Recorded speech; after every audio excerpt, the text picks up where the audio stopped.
स्वागत है दोस्तों आप सभी का आपके अपने YouTube चैनल पर ऊपर। आ जाओ भाई सभी लोग, एक बार बता दो कि हमारी आवाज़ आप तक जो है पहुंच पा रही है। सभी लोग आ जाएंगे, एक बार बता देंगे कि आवाज़ हमारी क्लियरली पहुंच रही है या फिर नहीं पहुंच रही है। दोस्त सभी लोग बता दो, जल्दी से बता दो, फिर जो है क्लास को हम लोग कंटिन्यू करेंगे। जल्दी से बताओ सभी लोग, आवाज़ जा रही है हमारी या फिर नहीं जा रही है। अगर आवाज़ जा रही है तो सभी लोग एक बार सेशन को शेयर भी कर दीजिए, जिसने भी अभी तक सेशन को शेयर ना किया हो वो सभी लोग सेशन को शेयर कर दें भाई, जिसने भी ना किया।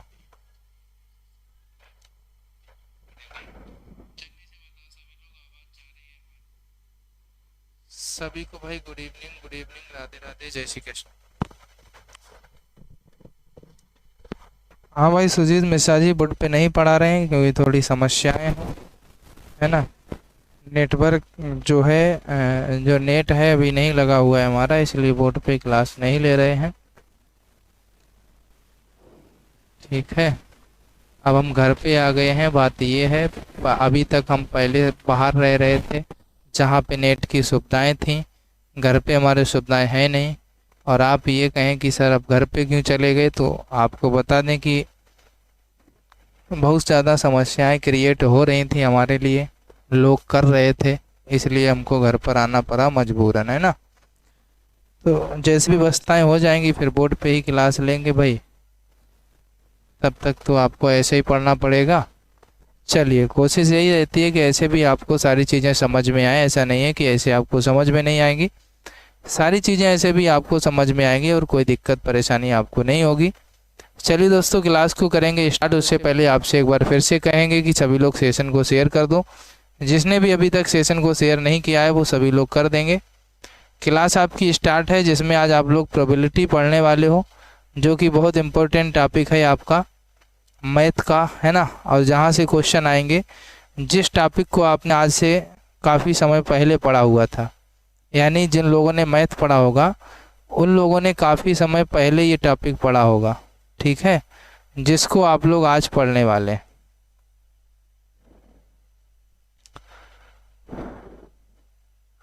ठीक है भाई, ये सारी समस्याएं हैं। छोटी सी उम्र में दुश्मन बड़े बड़े हो गए हैं और वो लोग हमको जीने नहीं दे रहे हैं, क्योंकि हमारा समय ख़राब है, तो इसलिए नहीं क्लास ले पा रहे हैं बोर्ड पे। ऐसा नहीं कि बोर्ड दूसरे का था, बोर्ड तो हमारा ही है। अब वो घर पे है, आ गया, लेके आए हैं हम घर पे, है ना। और घर पे आप जानते हो गांव में इतनी सुविधाएं नहीं हो पाती हैं। अब कैसे हो पाएंगी, वो धीरे धीरे ही हो पाएंगी। तब तक ये नहीं कि क्लास आपकी नहीं लेंगे, हम क्लास डेली लेंगे, पर अभी लैपटॉप से ही ले पाएंगे, है ना। चलो अब स्टार्ट करते हैं। सबसे पहले आपको कुछ फार्मूले बता देंगे जो कि इम्पोर्टेंट फार्मूले हैं। चलिए भाई, एक घटना के घटित होने की प्रायिकता, ठीक है।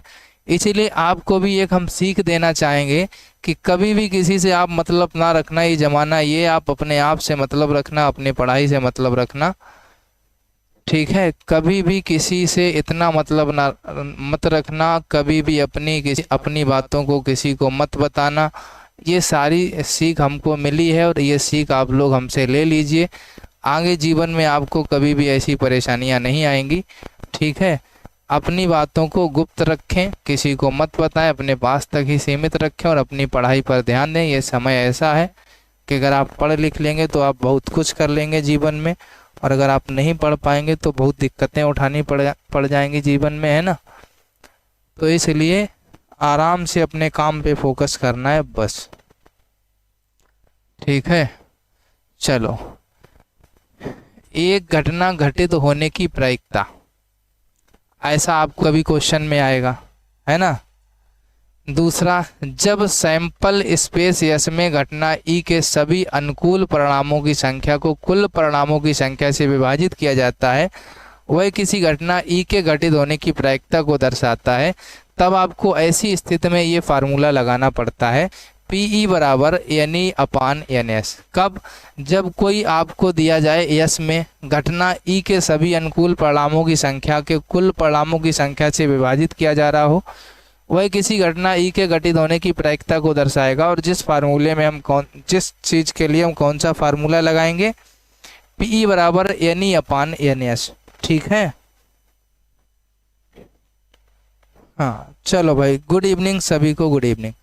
तो ये आप लोग फार्मूला याद रखेंगे, आपके प्रायिकता में सबसे अहम फार्मूला है पीई बराबर एन ई अपान एन एस। ये सबसे अहम फार्मूला है आपके प्रायिकता के लिए, जो आप लोगों के काम आएगा, क्योंकि आपके ज़्यादा इतने कठिन कठिन सवाल नहीं है आपकी एक्सरसाइज में प्रायिकता के, तो इसलिए आपको इसी फार्मूले का, और आगे आपको एक दो फार्मूले और हैं। कौन सा? सैंपल स्पेस यस में कोई घटना घटित हो और ई के ना होने की प्रायिकता को पूछा जाए। जैसे आपसे कभी कभी कह दिया जाता है किसी पासे को के छः ना आने की प्रायिकता, 4 ना आने की प्रायिकता, या कोई भी चीज़ ना आने की प्रायिकता। इस प्रकार से जब क्वेश्चन आए तो आप फार्मूला क्या लगा सकते हैं? पी डैश बराबर 1 माइनस पी लगा सकते हैं, या 1 माइनस एन ई अपान एन एस। अब आपके पास जैसा वैल्यू हो, अगर पी का वैल्यू है तो आप ये वाला, अगर एन ई और एन एस का वैल्यू है तो आप ये वाला। तो ये दोनों फार्मूले आप लगा सकते हो, तब कोई घटना घटित ना होने की प्रायिकता पूछे। ठीक है, आगे चलो। आगे और भी कुछ स्थितियां बनेगी। एक बिल्कुल निश्चित घटना की प्रायिकता जब पूछी जाए तो आप क्या लगाएंगे? 1 पी एस, यानी जो वैल्यू रहेगी किसी निश्चित घटना की घटित होने की प्रायिकता हो तो आप उसको 1। किसी घटना की प्रायिकता सदैव 0 और 1 के बीच हो तो आप इस प्रकार से लिख सकते हैं, जब 0 और 1 के बीच आए। ठीक है, एक असंभव घटना की प्रायिकता 0 है तो P5 इक्वल टू 0 आप लिख सकते हैं। इस चीज़ को याद कर लेना। घटना ए या घटना बी होने की प्रायिकता की घटना ए घटित हो प्लस घटना बी घटित हो तो माइनस ए और बी दोनों घटना परस्पर घटित हो। इस प्रकार से आप लगा सकते हैं। अगर ए या बी घटना घटित होने की प्रायिकता की बात हो तो अगर ए घटना घटित हो रही है तो प्लस घटना रहेगी, बी घटना घटित हो रही है तो माइनस घटना रहेगी। इस प्रकार से ये आपको चिन्ह लगाने पड़ेंगे। कहने का मतलब ये, प्लस माइनस का मतलब ये है, हम लोग चिन्ह लगा के नहीं लिखते हैं। वो एक आपके पास P ए यूनियन बी आपको अगर पूछ लिया जाए तो आप ये फार्मूला लगा देंगे। हो सकता है कभी आपसे ये कह दिया जाए P ए इंटरसेक्शन बी, इस प्रकार से पूछ लिया जाए तो आप कुछ नहीं करेंगे, P A plus P B minus P A union B. जो चीज़ यहाँ पे थी उसको यहाँ ला देंगे, जो यहाँ पे थी उसको यहाँ ला देंगे। आपसे कुछ भी पूछा जाए, अगर आपसे P ए पूछा जाए तो आप क्या कर देंगे? तो आप इसी को P A intersection B minus P B, और ये माइनस का है तो plus P A union B.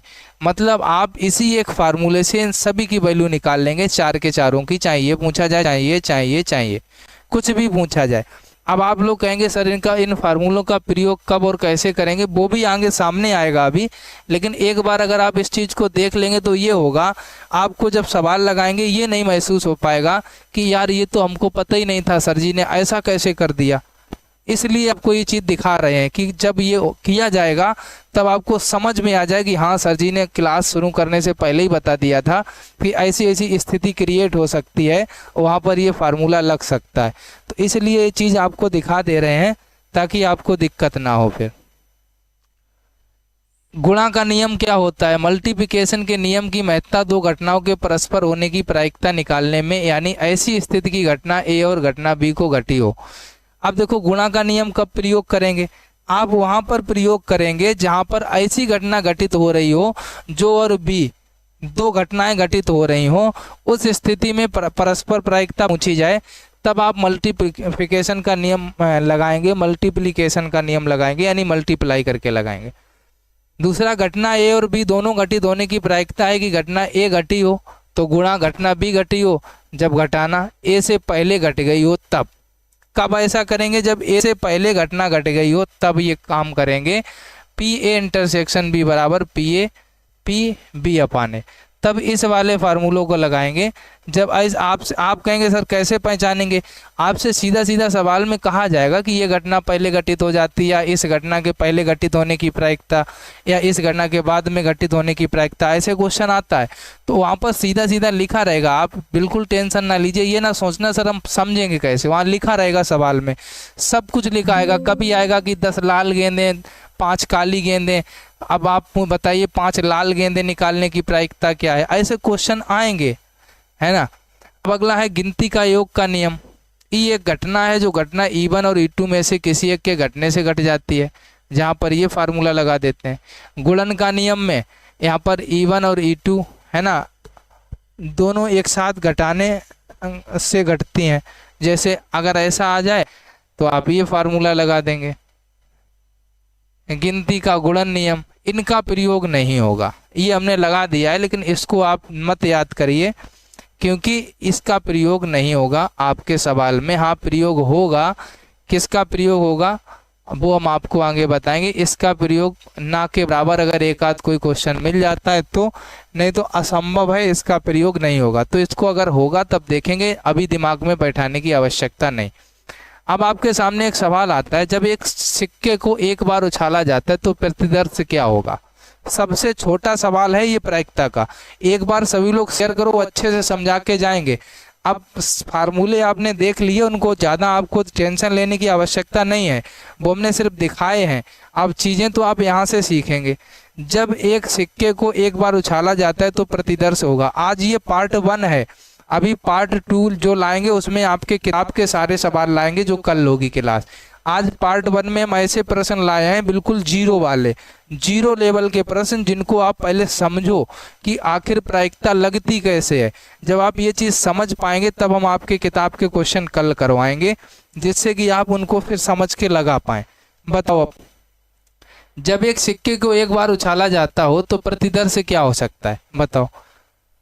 कोई 2 कह रहा है, कोई 1/6 कह रहा है, बताओ। कोई 6 कह रहा है, कोई 10 कह रहा है।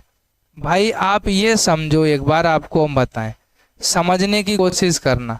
देखो आप लोग जरा हमको ये बताओ, आपसे ये कहा जा रहा है, आपसे क्या, जब एक सिक्के को एक बार उछाला जाता है, जरा आप ये बताओ हमें, एक सिक्के को अगर आप एक बार उछालेंगे, ठीक है, तो भैया क्या हो सकता है। सीधा सीधा आप ऐसे लिखो, या तो हेड आ सकता है या तो टेल आ सकता है भाई, और क्या आ सकता है, प्रतिदर्श क्या हो सकता है, या तो यस बराबर सम्मिश्र प्रतिदर्श यस बराबर लिखना, या तो हेड आ सकता है तो टेल आ सकता है। तो आप इसको इस प्रकार ना लिख के आप कैसे लिख देंगे, यस बराबर एच कामा टी, इन दो में से एक आ सकता है और वो कुछ भी हो सकता है। भाई आप किसी सिक्के को उछाल रहे हैं, जब भी कोई सिक्का उछाला जाता है तो सीधी सी बात है, या तो हेड आएगा या तो टेल आएगा, और कुछ नहीं आएगा। आपको सिर्फ एच टी लिखना था बस, आपको और कुछ भी नहीं लिखना था।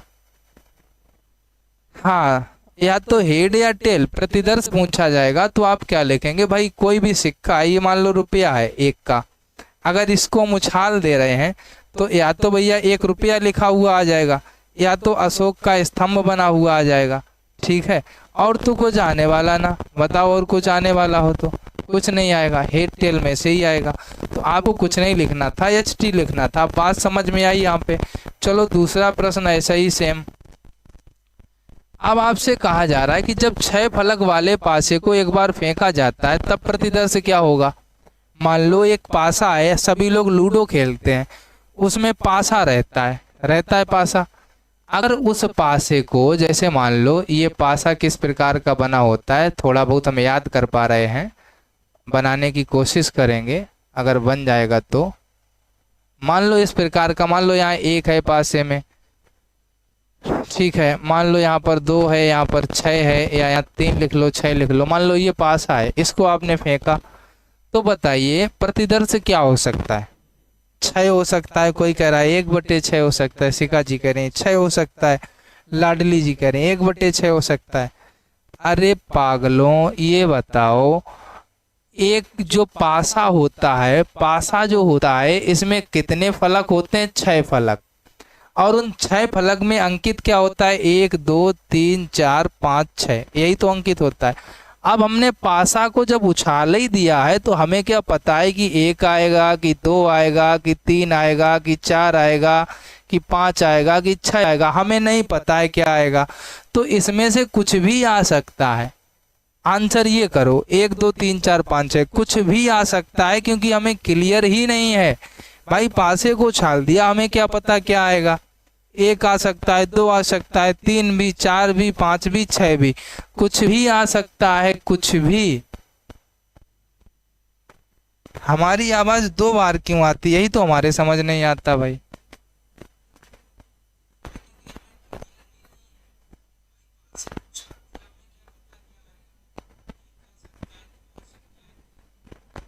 बताओ, अब सही आएगी, है ना। चलो हाँ, चलिए आगे चलते हैं नेक्स्ट प्रश्न पर।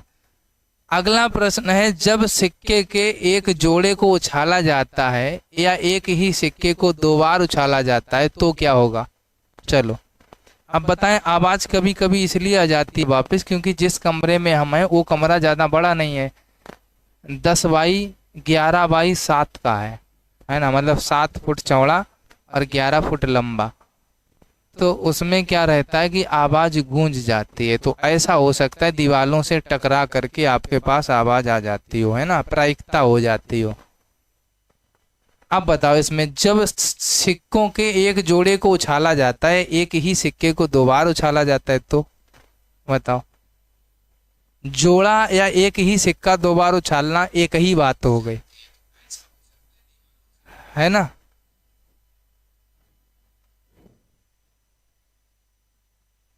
बताओ अब आप क्या कर सकते हैं ऐसी स्थिति में। हाँ बिल्कुल सही है। मान लो दो सिक्के या एक सिक्के को दो बार, तो भैया इसमें जो प्रायिकता रहेगी वो क्या रहेगी, एक तो एक बार हेड आएगा, ठीक है, एक बार भैया फिर हेड आ सकता है, मतलब दो बार हेड आ सकता है। एक बार हेड आ सकता है, एक बार टेल आ सकता है, एक बार टेल आ सकता है, एक बार हेड आ सकता है, दोनों बार भी टेल आ सकता है। अब आप कहेंगे सर जी जरूरी नहीं है कि आप इसको इसी प्रकार से लिखो, अगर किसी ने ऐसे भी लिख दिया है हेड टेल, हेड हेड, फिर इसके बाद में टेल टेल, फिर इसके बाद में टेल हेड, तब भी कोई दिक्कत नहीं है, कोई दिक्कत नहीं होगी। अगर आपके दिमाग में ये हो कि सर जी आपने ऐसा लिखा हमने ऐसा लिखा, कोई प्रॉब्लम होगी क्या, तो हम आपसे कहेंगे सर जी कौनो प्रॉब्लम नहीं होगी, ठीक है, बिल्कुल परेशान ना हो, कौनो प्रॉब्लम नहीं, है ना। तो आप इस प्रकार से लिख सकते हैं। अब बताओ, पहले 3 सवाल लगाए, तीनों समझ में आए या नहीं आए, तीनों आपके समझ में आए या नहीं आए, एक बार ये बताओ। आए होंगे। आगे चलो चौथे पे चलते हैं। चौथा प्रश्न क्या है। अब पासा फिर से आ गया, कह रहा है जब एक पासे को उछाला जाता है तो एक विषम संख्या प्राप्त होने की अनुकूल घटनाएं हैं। अब थोड़ा सवाल को ये समझना, देखो हम आपको बताएं। अब सवाल को समझने की यहाँ पर क्या आवश्यकता है वो हम आपको समझाते हैं। देखो सवाल को समझने की यहाँ पर आवश्यकता आपको ये पड़ेगी कि आपसे कह रहा है कि जब एक पासे को उछाला जाता है तो एक विषम संख्या होने की अनुकूल घटनाएं क्या होंगी। अब विषम संख्याएं होने की अगर अनुकूल घटना की बात कही जा रही है तो आप ये समझो कि जो हमारा पासा है उसमें 1 2 3 4 5 6 अंक होते हैं। हमारे पासे में जो फलक हैं अगर हम यहाँ पर लिख दें पासे के फलक, तो सर हमारे पासे के फलक में 1 आता है, 2 आता है, 3 आता है, 4 आता है, 5 आता है, 6 आता है। अब हमसे कह रहा है कि विषम संख्या प्राप्त होने की अनुकूल घटनाएं, तो भैया विषम संख्या प्राप्त होने की जो घटना होगी, विषम संख्या प्राप्त होने की जो घटना होगी, होने की घटना वो हमारी क्या होगी। एक तो हमारी 1 विषम हो गई, एक तो हमारी 3 हो गई, एक तो हमारी 5 हो गई। 1 3 5 होगी। देखो भाई क्या क्या करने लग गए भाई। सिर्फ अभी आपसे घटना पूछी गई है, प्रायिकता नहीं पूछी गई है। आप लोग एडवांस में काहे चल जाते हो। जो लोग 1/2 बता रहे उन्होंने एडवांस में बताया, और जिन लोगों ने 1 3 5 बताया उन्होंने जो सवाल ने पूछा वो बताया। अब बताओ भाई, एडवांस वाले भी हैं और सवाल वाले भी हैं, बताओ कितनी गलत बात है। एडवांस में काहे चले जाते हो। जिन लोगों ने 1/2 बताया उन्होंने प्रोबेबिलिटी बता दी। यहाँ पर प्रोबेबिलिटी नहीं पूछी गई, यहाँ पर घटना पूछी गई। क्या पूछी गई, जो घटना घटित हो रही है वो पूछा गया भाई गौतम जी। हाँ, क्वेश्चन को नहीं पढ़ते हो। आपसे सिर्फ घटना पूछी गई कि घटना क्या रहेगी। आप लोगों ने प्रायिकता बता दी, प्रायिकता नहीं पूछी गई थी भाई, घटना पूछी गई थी। अब यहाँ पर भी घटना ही पूछी जा रही, प्रायिकता नहीं पूछी जा रही। नहीं तो आप फिर प्रायिकता बता दें फिर से गलत हो जाए। देख लो सभी लोग क्या पूछा जा रहा है। जब एक पासे के जोड़े को उछाला जाता है तो 7 का योग प्राप्त करने की अनुकूल घटनाएं हैं। एक पासे को उछाला जा रहा है तो 7 का योग प्राप्त करने की अनुकूल घटनाएं क्या होगी। हाँ, जिसने 1 3 5 बताया था उसने सही बताया था, उसने जो क्वेश्चन पूछा गया वही बताया था। लेकिन जिसने 1/2 कर दिया उसने प्रायिकता निकाल दी। जब प्रायिकता पूछा जाएगा तब आप करेंगे वो जो आप लोगों ने किया था, है ना। चलो कोई बात नहीं, हो जाता है। अब आपको बताना है 7 का योग प्राप्त करने की अनुकूल घटना। अब जरा आप इस सवाल को समझना, समझ में आएगा। गलत काय बता रहे, फिर से गलत बता रहे हो भैया। यहाँ पर लिखो, देखो 7 का योग प्राप्त करने की घटना है, हम यहाँ पर डायरेक्ट लिखेंगे, ठीक है। इससे पहले पासे पर जो अंक अंकित रहते हैं उनको आपके सामने लिखेंगे तो समझ में आएगा सवाल। अब हम आपसे डायरेक्ट ये बात कहेंगे कि भैया आप ये बताओ, वो 2 अंक बताओ जिनका योग 7 हो रहा हो, वो 2 अंक बताओ जिनका योग 7 हो रहा हो। आपको क्या करना है, जितने अंक पासे में है इनमें से वो 2 अंक बताने जिनका योग 7 हो। आप कहेंगे अच्छा सर अब तो समझ में आ गया। आप कहेंगे सर 1 और 6 लिखो, हम कहेंगे सर लिख लिया। आप कहेंगे सर 3 और 4 लिखो, हम कहेंगे सर लिख लिया। आप कहेंगे सर 2 और 5 लिखो, हम कहेंगे सर लिख लिया। आप कहेंगे सर 6 और 1 लिखो, हम कहेंगे लिख लिया। आप कहेंगे 4 और 3 लिखो, हम कहेंगे लिख लिया। आप कहेंगे 5 और 2 लिखो, हम कहेंगे लिख लिया। अब इसके अलावा भी अगर आपकी नज़र में कुछ हो तो बताएं। इसके अलावा भी अगर आपकी नज़र में कुछ और हो तो बताएं। 1 6 2 5 3 4 4 3 5 2 6 1 के अलावा भी अगर कोई चीज़ नज़र में है तो आप बताएं। अगर नहीं है तो इतना ही हो जाएगा फिर आंसर। अगर आपके नज़र में और कुछ नहीं है तो फिर इतना ही हो जाएगा आंसर।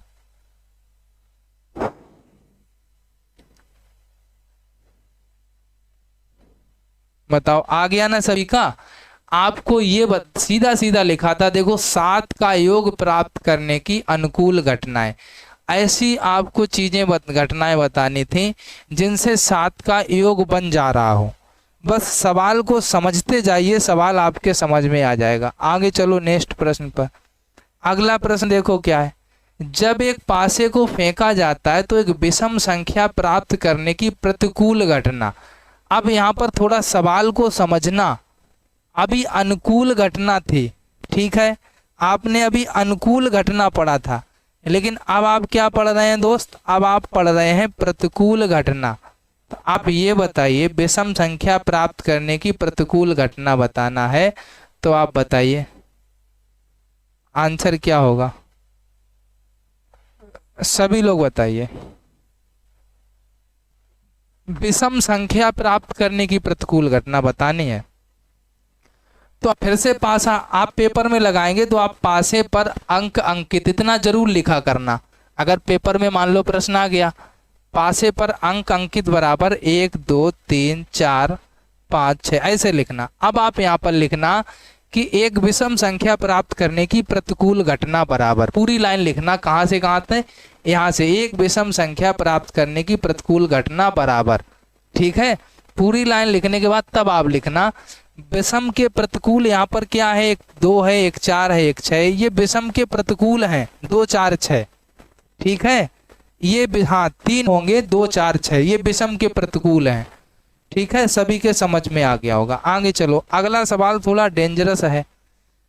अभी आपने एक क्वेश्चन पढ़ा था, पिछला क्वेश्चन जो था आपने ये पढ़ा था कि जब पासों का एक जोड़ा फेंका जाता है तो 7 का योग प्राप्त करने की प्रतिकूल घटना।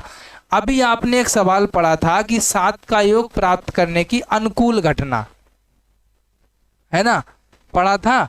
अभी आपने क्या पढ़ा था, अनुकूल घटना पढ़ी थी 7 के योग की। अब आपको यहाँ क्या करना है, प्रतिकूल घटना निकालनी है। तो जरा भैया निकालो प्रतिकूल घटना। यहाँ पर पासा पर अंक अंकित 1 2 3 4 5 6। अब भैया घटना अगर आप लिखेंगे ये आपकी प्रतिकूल है। अब ऐसे 2 अंक बताएंगे जिनका योग 7 होता ही ना हो। प्रतिकूल का मतलब क्या है, ऐसे 2 अंकों को लिखेंगे जिनका योग 7 होना, इसकी तो बहुत बड़ा बनेगा, इसका बहुत बड़ा बनेगा। देखो अब हम बताते हैं, बातें कोई नहीं करेगा। देखो शुरू करते हैं। सबसे पहले 1,1 भी कर सकते हो, फिर आप 1,2 भी कर सकते हो, फिर आप 1,3 कर सकते हो, फिर आप 1,4 कर सकते हो, फिर आप 1,5 कर सकते हो, पर 6 नहीं कर सकते क्योंकि 1 6 7 हो जाएगा। 5 तक कर सकते हो। फिर आप कर सकते हो 2,1, फिर 2,2, फिर 2,3, फिर 2,4, फिर 2,5 नहीं कर सकते हो, लेकिन 2,6 कर सकते हो क्योंकि 2,5 7 हो जाएगा। फिर अब आप कर सकते हो 3,1, 3,2, 3,3, 3,4 नहीं कर सकते हो, 3,5 और फिर 3,6 भी कर सकते हो। फिर 4,1 कर सकते हो, 4,2 कर सकते हो, 4,3 नहीं कर सकते, 4 कर सकते हो, 4,5, 4,6। फिर आप 5,1 कर सकते हो, 5,2 नहीं कर सकते, 3 कर सकते हो, 5,4 कर सकते हो, 5,5 कर सकते हो, 5,6 कर सकते हो। फिर आप 1,6 नहीं कर सकते, 2,6, 3,6, फिर 4,6, फिर 5,6, फिर 6,6। इतनी घटनाएं आपकी बनेंगी। बताओ अगर किसी को कोई दिक्कत हो, अब तो आपको समझ में आ गया होगा। कुल मिला के 7 नहीं बनना चाहिए बस, ठीक है। कुल मिला के, हाँ, बड़ा आएगा बहुत, ठीक है भाई। बताओ अगर किसी को कोई दिक्कत हो। हाँ, जिसका योग 7 ना हो वैसा ही लिखेंगे। जब आपसे प्रतिकूल की बात कही जाए, जैसे यहाँ पर 7 था, अगर कोई अंक के प्रतिकूल पूछा जाता तो जो यहाँ पर रहेगा प्रतिकूल का योग कर रहा होगा तो ये अंक नहीं आना चाहिए। ऐसे 2 अंक लिखने हैं कि जिनको जोड़ के ये ना आए, और वही अंक लिखने हैं जितने पासे में होते हैं, उससे बाहर भी नहीं जाना है। 2,6 कर सकते हैं। हाँ भाई, 2,6 काहे नहीं कर सकते हो, क्योंकि 6 2 8 होता है, 7 तो होता नहीं है। 6 2 कितना होता है, 8 होता है। हमको वो नहीं लिखना है जिसका योग 7 हो, बाद बाकी सब कुछ लिखना है, ठीक है। बात समझ में आ गई? हाँ भाई,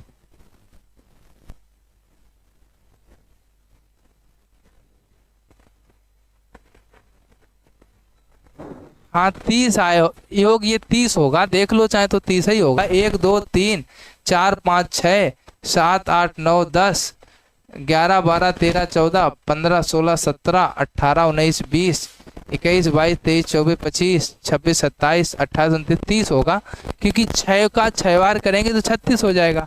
अब 6 बार ऐसी संख्याएं आएंगी जिनका योग 7 होगा, तो 6 हटा दो, 30 आएंगी संख्याएं, वो तो सही है आपका। चलो अगले प्रश्न पे चलते हैं। अगला प्रश्न आता है, एक साधारण पासे को फेंका जाता है, संभाव्यता मालूम कीजिए कि 4 का अंक ऊपर आए। अब आपको इसकी प्रायिकता बतानी है, आपको ये मालूम करना है कि 4 का अंक ही ऊपर आना है। आप एक पासे को फेंक रहे हैं और 4 का अंक ऊपर आए।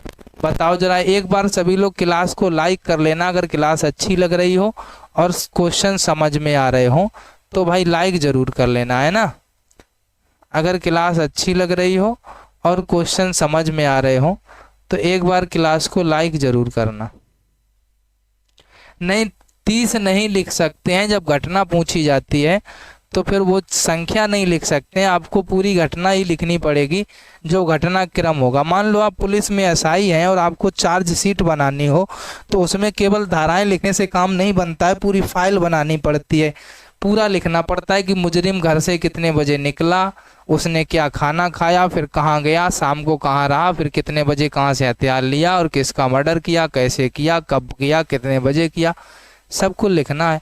उसी प्रकार यहाँ घटना का पूरा चार्जशीट बनाना है आपको, डायरेक्ट नहीं लिख देना है ना। चलो बताओ इसका आंसर बताओ। बहुत ही सिंपल सा प्रश्न है, ज़्यादा कठिन नहीं है। देखो हम बताते हैं अगर आपका आंसर ना आ रहा हो तो। आपसे कह रहा है क्वेश्चन, एक साधारण पासे को फेंका गया, संभाव्यता मालूम कीजिए कि 4 अंक आने की प्रायिकता। सबसे पहले आप यहाँ पर लिखेंगे पासे पर अंक जो अंकित रहते हैं कितने रहते हैं, 1 2 3 4 5 6 तक अंक ही होते हैं, ठीक है। इन्हीं में से किसी एक के ऊपर आने की संभावना रहती है, लेकिन सवाल में कहा है कि भैया 4 आने की प्रायिकता। तो आप क्या करेंगे यहाँ पर, अगर देखो आप फार्मूले की दृष्टि से लगाएं आप बताओ, या फिर डायरेक्ट लगाएं। तो हम आपसे ये कह देंगे कि 4 जो होता है एक अकेला अंक होता है, तो जो संभावित घटना रहेगी टोटल कितने होते हैं, 6 होते हैं, 4 एक अकेला अंक होता है। तो अगर हम डायरेक्टली घटना लिख देंगे, डायरेक्टली प्रायिकता लिखना चाहें 1/6 लिख सकते हैं, लेकिन पेपर में तो ये चलेगा नहीं डायरेक्टली। आप कहेंगे सर फिर कैसे चलेगा? अब याद करो, हमने आपको फार्मूला बताया था। आप कहेंगे यस सर, तो हम आप कहेंगे यस बराबर लिखिए, जो घटना रहेगी वो यस बराबर लिखेंगे। आप कहेंगे यस सर लिख लिया। फिर हम आपसे कहेंगे ई बराबर आप क्या लिखेंगे, ऐसे सवाल जब लगाएंगे तो लिखेंगे ई बराबर 4 का अंक, 4 का ही तो बोला जा रहा है, 4, हाँ 4 का बोला, 4 का अंक ऊपर आने की घटना। तो जब 4 का अंक ऊपर आने की घटना पूछिए, आप 4 कितनी बार आता है, एक बार आप कहेंगे, तो इसको ANE, हमने फार्मूला में ANE लिखा था तो ANE लिखिए। अब कितनी बार 4 आता है, एक बार आता है। अब आप लिखिए घटना ई की संभाविता PE। अब इसको PE लिखिए, हमने फार्मूले में PE लिखा था। आप कहेंगे यस सर, हमने PE बराबर फार्मूला बताया था ANE/ANS। आप कहेंगे यस सर बताया था। ANE बराबर 1 है, ANS बराबर 6 है, तो हम क्या लिख देंगे, एक मतलब टोटली 1/6। ये S बराबर लिखा है 1 2 3 4 5 6। अब इसको हम ANS बराबर अगर लिखना चाहें तो टोटल योग लिखेंगे 6। तो इस प्रकार से आप पेपर में लगाएंगे। अब आप एक बार देख लो ध्यान पूर्वक इसको कि आपको क्या करना है। बताओ, बात समझ में आ गई? वैसे तो डायरेक्ट लगाने के लिए 1/6 सभी को पता है, अगर ऑप्शनल आ जाए तो कोई दिक्कत नहीं है। जी सर कंफ्यूजन था थोड़ा, अब क्लियर हो गया। चलो भाई क्लियर तो हो गया। हाँ 12th में थे, ठीक है। तो आप इस प्रकार से लगा सकते हैं, लेकिन आपको पेपर में ऐसे ही लगाना है। ऑप्शनल आ जाएगा तो आप भाई डायरेक्ट लिख देना, क्योंकि सीधा सीधा सवाल है भाई, इसको कोई भी देख के कह देगा 1/6। लेकिन समस्या क्या है कि 1/6 आंसर तो आप देख के ही बता देंगे, इतना करने वाली समस्या है। और जो कि हमने आपको पीछे बताया कि इसको यस से लिखेंगे, पीछे हमने लिखा भी है जो घटना होगी, और फार्मूला भी हमने आपको बताया था PE बराबर NE/NS, जो घटना घटने की संभावितता होती है, उसकी प्रायिकता जो होती है उसको इस प्रकार से लिखते हैं। और अगर आपको ना याद रहा हो तो बताओ, लेके चलें फार्मूला पर कि फार्मूला हमने ये बताया है कि नहीं बताया, देखो दिखा दें। अगर किसी को ये लगे सर नहीं बताया तो ये देखो बताया। जब सैंपल स्पेस यस में घटना, जो यस घटना थी, ई के सभी अनुकूल परिणामों की संख्या, जो आपने ई बराबर परिणाम 4 कितना था, 1 था, तो परिणाम हमारा कितना था, 1 था, की संख्या से विभाजित किया जाता है, वह किसी घटना ई के घटित होने की प्रायिकता को दर्शाता है। जो आपसे पूछा जा रहा था PE बराबर NE/NS, आपने फार्मूला लगाया। बताओ, इसलिए हम पहले ही बता के आए थे कि आगे आपको ये ना लगे कि सर जी ये फार्मूला कहाँ से टपक गया, है ना, इसीलिए हमने पहले फार्मूला ही बताया था। तो यहाँ से आ गया। चलो भाई आगे चलते हैं। अब नेक्स्ट प्रश्न क्या है, अगले पे चलते हैं। अगला प्रश्न हमारे सामने बहुत सिंपल सा प्रश्न है, अगर इसको आप डायरेक्ट लगाना चाहें तो बहुत आराम से लगा देंगे। यदि एक पासे को 18 बार फेंका जाए तो कितने बार 2 आने की प्रायिकता, बताओ। अब एक पासे को 18 बार फेंका गया, अब एक पासे में 6 अंक अंकित रहते हैं, 18 बार फेंका जा रहा है तो 1/18 कर देंगे, 6 एकम 6 3 18 कर देंगे, तो शायद हमारा लगभग आंसर 3 आ जाएगा, जहाँ तक हमारा अनुमान है ना, 3 बार आंसर आ जाएगा। लेकिन अब आप कहेंगे सर पेपर में कैसे लगाएं, आंसर तो सभी 3 इसका बता देंगे डायरेक्ट लगा के, अगर जिसको समझ में आई होगी बात। अब हम आपको बताएंगे कि इसको लगाना कैसे है, समस्या वही तो है लगाने वाली। तो अब सभी लोग शांतिपूर्वक देखेंगे, 3 आंसर तो सभी निकाल देंगे, क्योंकि 18 बार फेंका गया और पासे में 6 अंक तक अंकित रहते हैं, 2 के आने की प्रायिकता कितनी होगी। अब भाई सीधी सी बात है, 18 बार हम पासे को फेंक रहे हैं तो 6 बार में 1 बार 2 आया होगा, 1 बार, दूसरे 6 बार में 1 बार 2 आया होगा, तीसरे 6 बार में 1 बार आया होगा, तो ये 6 3 18 बार हो गया, और ये 1 1 3 बार, ऐसे आप निकाल लो। तो लगाने के निरे तरीके, लेकिन इसको पेपर में कैसे लगाना, समस्या यहाँ क्रिएट होगी। तो अब हम लोग देखते हैं कि पेपर में कैसे लगाएंगे, ठीक है। अब सभी लोग समझना, बातें कोई ना करना, हम लोग जानते हैं कि पेपर में इसको कैसे लगाना है। अब देखो यहाँ पर सभी लोग देखना, यदि एक पासे को 18 बार फेंका जाए, बातें कोई नहीं करेगा क्योंकि कमेंट तो हम देख नहीं पाएंगे, बातें आप क्या फायदा करेंगे। तो कितने बार 2 आने की प्रायिकता है ये आपको बताना है। अब देखो पासे को एक बार फेंके जाने पर 2 अंक आने की प्रायिकता आप क्या निकालते हैं, आंसर बताओ। हम यहाँ पर लिखें, अगर पासे को एक बार फेंके जाने पर 2 अंक आने की प्रायिकता। तो आपसे हम अगर ये कह देंगे तो आप कह देंगे सर 2 अंक एक ही बार आ सकता है, पासे को फेंकेंगे तो 1/6 आप कह देंगे, तुरंत कह देंगे। अब अगर हम पासे को 18 बार फेंकें, पासे को 18 बार फेंकें, भाई सीधी सी बात है, 18 बार फेंकें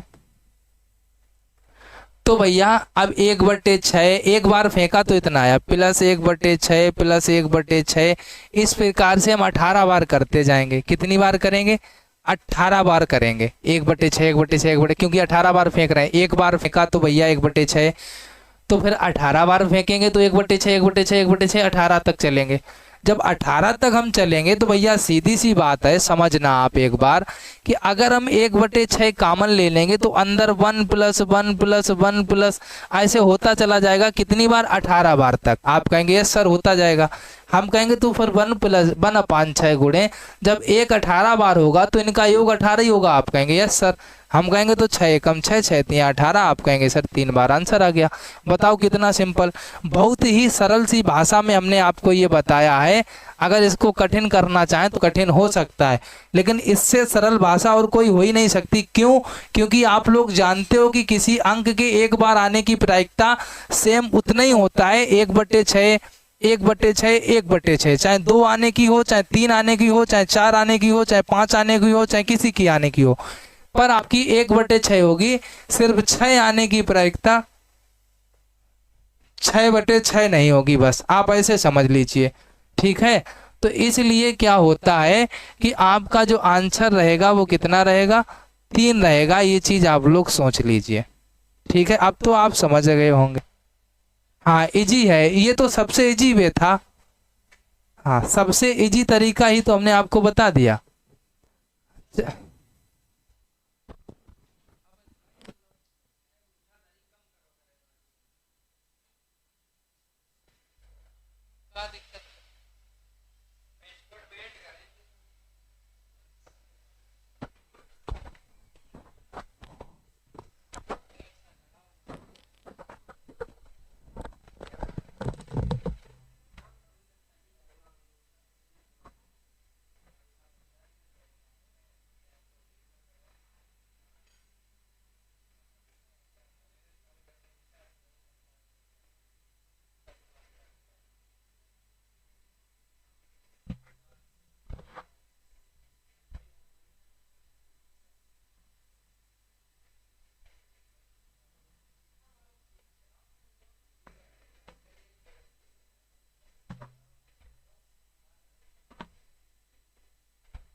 कुछ नहीं हुआ था। चलो अगले प्रश्न पे चलते हैं, सभी लोग देखेंगे। अगला प्रश्न आपके सामने दिया गया, एक पर्स में 5 चांदी के एवं 2 सोने के सिक्के हैं। एक दूसरे पर्स में 4 चांदी के और 3 सोने के सिक्के हैं। किसी एक पर्स से एक सिक्का निकाला गया है, इसे चांदी का सिक्का होने की क्या प्रायिकता है। अब देखो हमें पता है क्लास रुकी नहीं थी, अभी हम बोल नहीं रहे थे, है ना, आवाज़ गायब हो गई होगी, माइक हमने हटा दिया था इसलिए अब आ रही होगी। लेकिन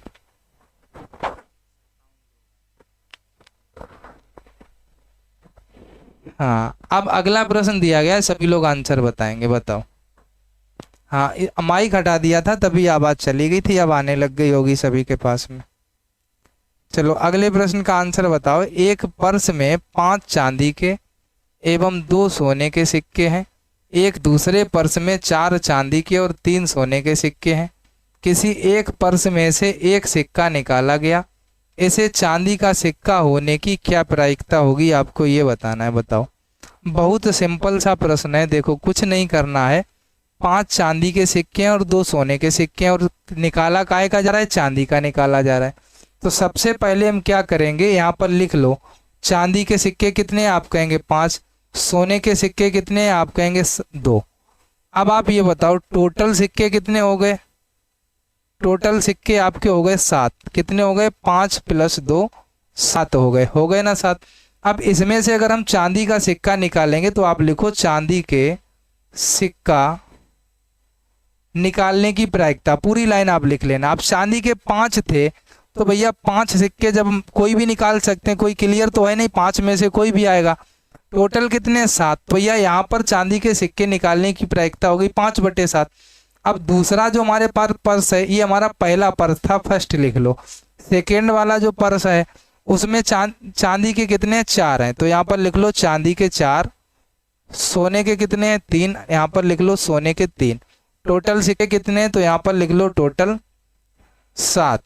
अब आप कहेंगे यहाँ पर चांदी के सिक्के निकालने की, फिर से आप लिखेंगे चांदी के सिक्के निकालने की प्रायिकता। अब चांदी के 4 हैं और टोटल कितने, 7 हैं, तो कोई दिक्कत नहीं। अब आपसे कहा जा रहा है कि एक सिक्का निकाला गया तो इसे चांदी का सिक्का होने की प्रायिकता। अब यहाँ पर दोनों आपको वैल्यू पता होंगी।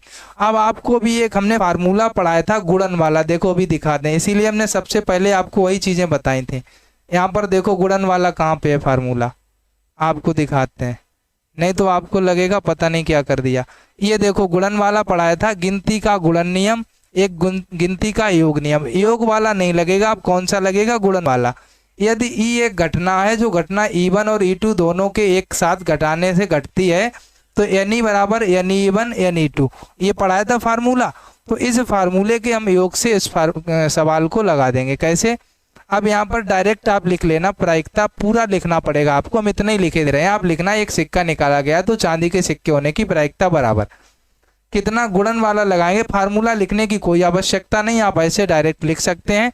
5 × 20 7 × 7 49, 20/49 आंसर हो जाएगा। आपको फार्मूला लिखने की कोई आवश्यकता नहीं होगी, ठीक है। आप अगर ये दिमाग में सोच रहे हो कि क्या सर फार्मूला भी लिखना पड़ेगा, तो हम आपसे कहेंगे बिल्कुल नहीं लिखना पड़ेगा। आप लिख देना, ज़्यादा हो यहाँ पर प्रायिकता के आगे इतना लिख देना कि संयुक्त रूप से चांदी के होने की संभावना, या संयुक्त रूप से चांदी के सिक्के होने की प्रायिकता। आप कुछ लिख देना, संयुक्त रूप लगा देना, कुछ भी ना लिखना तो संयुक्त रूप लगा देना। और फार्मूला लिखने की आपको कोई भी आवश्यकता नहीं पड़ेगी, ठीक है। बताओ भाई, कोई दिक्कत हो तो। आ गया ना सभी का, हाँ ठीक है। बताओ, इसीलिए हमने सारी चीजें सबसे पहले ही बताई थी। अब यहाँ पर संयुक्त रूप से निकाली जा रही थी, तो आप ये समझ लेते एक बार कि जब संयुक्त रूप से निकाली जाएगी तो जोड़ तो सकते नहीं है। आप बताओ, कोई चीज को हम संयुक्त रूप से मिला के निकालेंगे तो जोड़ नहीं सकते हैं। यहाँ पर देखो ये अलग था, इतना अलग था, तो सीधी सी बात है गुणा करके ही निकालेंगे, ठीक है। आगे चलो, अगले प्रश्न पे चलते हैं। अगला प्रश्न हमारा क्या है, 20 हरा और 15 लाल गेंद एक बर्तन में डाले जाते हैं, एक हरा गेंद को चुनने की संभावना कितनी हो सकती है। 5वां सवाल है, 20 हरी है और 15 लाल गेंद है, एक बर्तन में डाले गए हैं, एक हरा गेंद को चुनने की संभावना कितनी हो सकती है, आपको ये बताना है। बता दो जरा, दे नहीं है ठीक, उल्टा कर लेंगे, कोनो प्रॉब्लम नहीं। अब देखो यहाँ पर क्या करेंगे,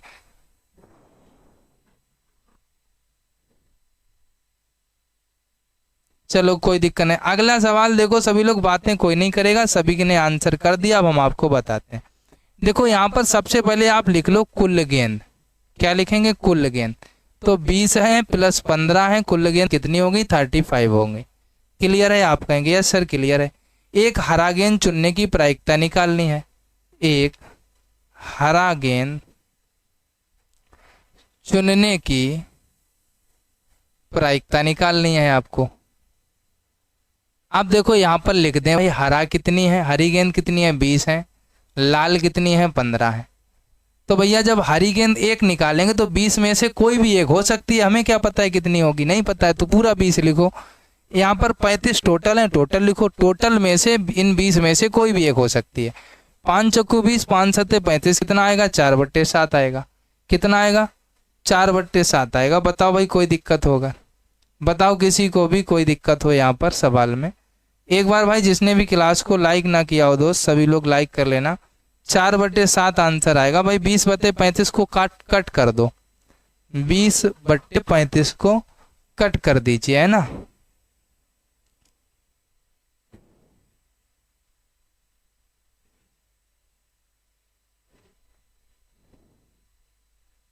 बताओ भाई कोई अगर दिक्कत परेशानी आई हो तो बताएं।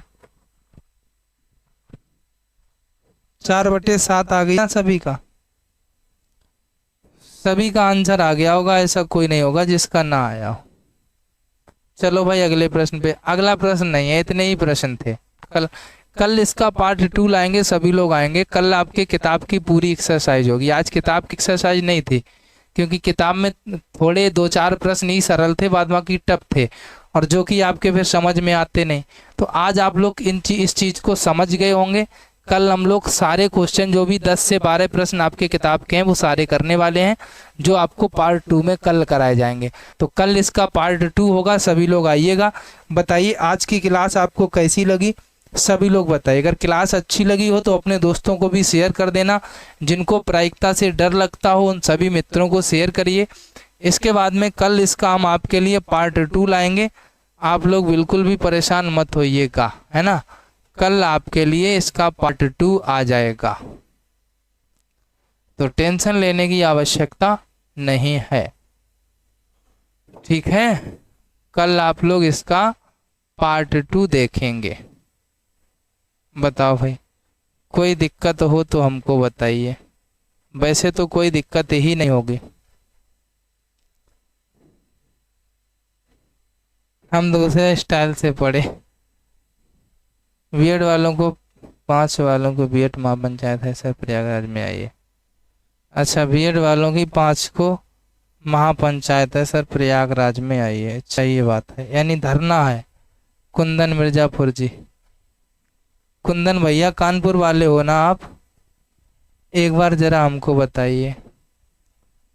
क्यों कुंदन भैया, आप कानपुर वाले ही तो हो भाई। कुंदन भैया हम आपके समर्थन में बिल्कुल हैं, ऐसा नहीं है कि हम आपके समर्थन में नहीं हैं। हाँ कल हम लोग प्रायिकता पार्ट 2 पढ़ेंगे, ठीक है। अंजनी जी आज क्या था, क्या बताएं आपको, रोज ऐसा कुछ ना कुछ वो हो जाता है। हमने आपको नहीं बताया था कि कल हमारे यहाँ पर दोस्त की माँ आई थी, माँ जी आई थी और बहन आई थी। और फिर इसके बाद में आज उनको हम सुबह मंदिर लेके गए थे, तो कम से कम 3-4 घंटे लग गए। वहाँ पे गए और फिर वहाँ से आए, है ना। तिरवा गए थे और हमारे घर से तिरवा 20 किलोमीटर है। फिर वहाँ पर उनको घुमा के फिर घर पे आए, तो ऐसे 3 घंटे तक चले गए, क्लास ही ना ले पाए फिर हम। चलो कल लेंगे, लेकिन भाई बिल्कुल परेशान मत होइए। बीएड वाले कोई नहीं है, तुम अकेले चलो जाओ कुंदन। नहीं भाई ऐसी बात नहीं है, किसी को ऐसा मत बोलिएगा कि किसी को कोई दिक्कत हो भाई। आपके भाई बहन ही हैं वो लोग भी भाई। चलो हम चलते हैं अब।